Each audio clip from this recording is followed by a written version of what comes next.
international students who stayed in the U.S. as their classes moved online amid the COVID-19 pandemic may be forced to leave, following guidelines the U.S. Immigration and Customs Enforcement says it issued due to the pandemic.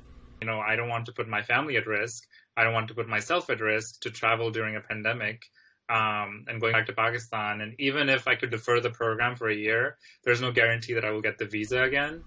Many students say they need to be in the U.S. for more than attending class. As a PhD student, the library is an extremely important resource for us. And as it is because of COVID, those services have been disrupted. The decision comes after universities moved to remote learning in March to protect students from the pandemic.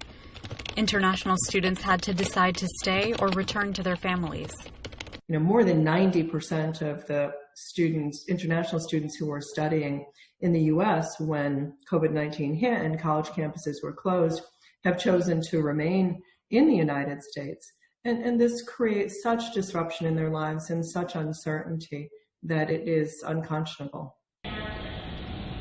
Students outside the United States say the new ruling has disrupted their plans to return.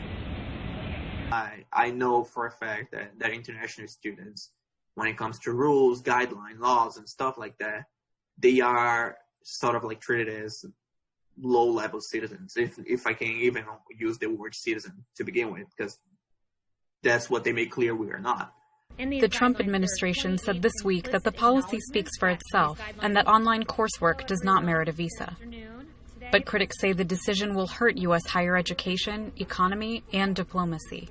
There doesn't seem to be any rationale behind this. It's not going to protect the health and safety of individuals. It's not going to serve the American economy in any way, especially given the fact that $40 billion in revenue comes from international students. 5.5% of enrollment in colleges and universities is made up of international students. Harvard and MIT have filed a lawsuit challenging the guidelines, and other institutions and organizations are expected to follow.